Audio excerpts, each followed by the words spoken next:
بفرما داداش بفرما تا عکس بگیر. اصلا بگم عکس اینجا داشت رو رو بگیر شطور سفیده شطوری سفیده دیدین؟ نه ندیدیم شطوری سفیده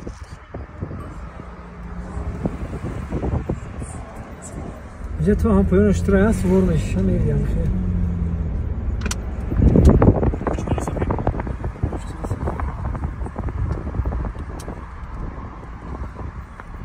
در دوره های هخامنشی‌ها اینجا در پاچه ها رو هم خیلی جور گور میکنن. 1 2 3 4 اینجا 5 هم پاچه هاشون رو میوردن هم خیلی جور گور میکنن. دیدیم بچه نه جای میریم دیدن میکنیم این پیش بلا گور میکنیم این بفکیم از بالا باند قطعی میفروردن هم درو دا گور میکنن تمام این خیلی میکنن دیگه چی میکنن میره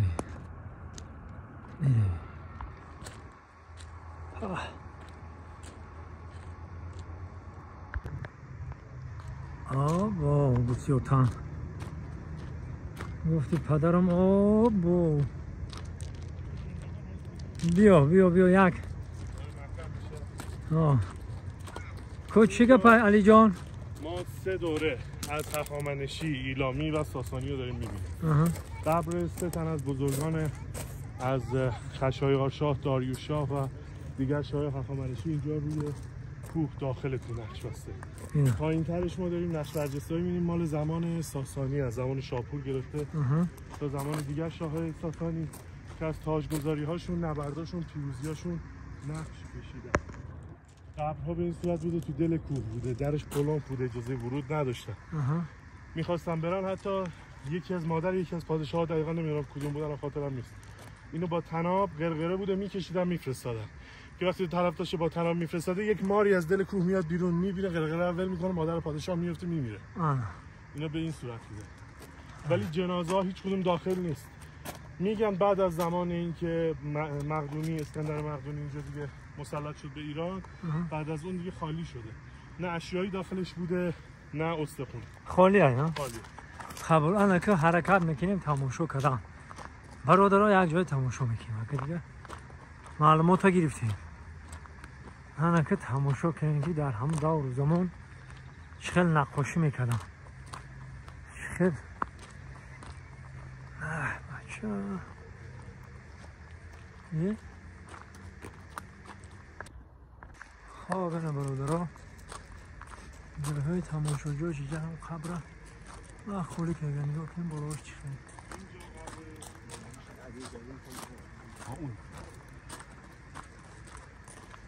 نقش بندی رو بینه میره بینم پیش بیارم.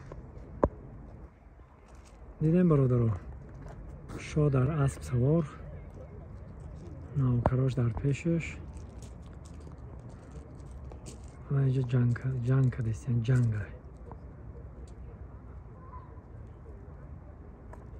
انمی نقشه که ده سری گوهی که در همه جا بوده انمی این همش بفکرم یه دور رو زمان اینو میدونم. خیالم که همش یک دور رو زمان ده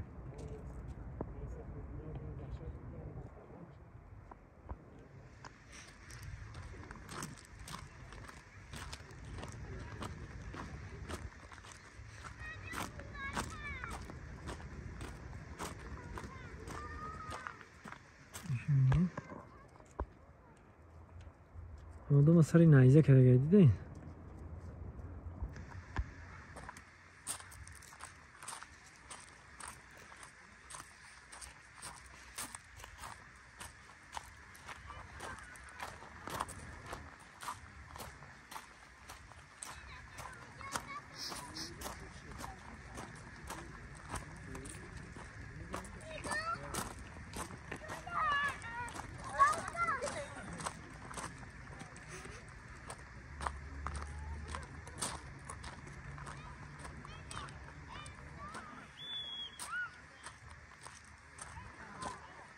یه هم جنگه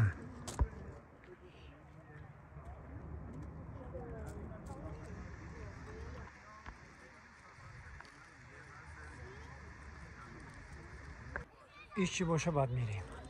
نه یاش فهمیدیم که قبر بودیم. پنجش قبر بودین یاش قبرهای پادشاها. الان این چی باشه؟ این شاید تگ زمین افتاده. این چند تگ زمین افتاده.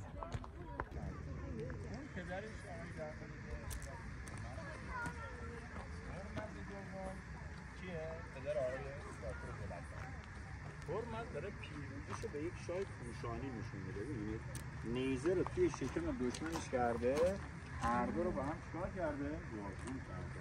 اینجا نقاشی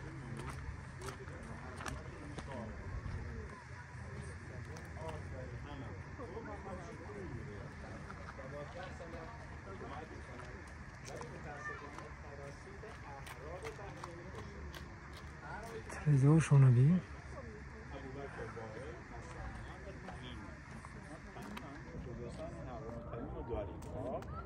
خلاصه شیطنت میکنن، اینو میکشن، مرزهای ایران حمله میکنن. 2 تا از پسران هرمز هم کشته میشه. یه ولیعهد میمونه پادشاهی برسه، چون اصالت خیلی مهمه. ملک ما بدون زرتشتی چه کنیم و چه نکنیم؟ ملکه آقای هرمز ببینیش باردار، یه تاج بوده میشه شکم ملکه. اگر که پسر بود میشه شاهنشاه، اگر دختر بود میشه شاهدو. خوشبختانه پسری به دنیا میاد میشه شاپور دوم، یعنی از تو شکم مادر رو پادشاه میرسه. تا وقتی هم 4 ساله کجاست؟ کعبه زرتشت رو داریم می‌بینیم. ما مسلمان ها کعبه داریم، به دلیل مکعب بودنش نام کعبه روش گذاشته شده و پرستشگاه ماست، به اونجا سجده می‌کنیم. ولی اینجا فقط چون شکل ظاهریش مکعبه بهش گفتن کعبه زرتشت، آتشکده نبوده. چند دلیل داره که نمیتونیم بگیم آتشکده. کاربری دقیقش مشخص نیست، ولی بیشتر ظاهرا این میخوره که باشه محل نگهداری اوستا، کتاب زرتشتیان اینجا نگهداری میشه. چرا اینجا نمیتونسته آتشکده باشه؟ چون در و پنجره هاش کوچیکه، هوا اونقدر خوب عبور و مرور نمی‌کرده، دود می‌گرفته داخلش. سقفش از بالای کوه اگه نگاه کنید شیب داره، رو سقف نمیشد آتشگاه گذاشت، سر می‌خورده. قبر نمیتونه باشه چون پله ورودی داره. هیچ کدوم از قبر پادشاهان اون خونه باشه، پله ورودی نداره. نه، خانه به این اندازه که کسی خونه نمیاد با سنگ بسازه، با خشت و گل میسازه. اگه بخواد کاخ درست کنه خیلی بزرگتر از اینه. ولی خب دورش خطای زمان ساسانی نوشته شده که به این علت پی میبرن که شاید اینجا محل نگهداری کتاب اوستا، کتاب زرتشتیان.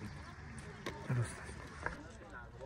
امروز در خداحافظی میکنیم، پناه خدا و انشالله کتاب برنامه آینده اینو بگم.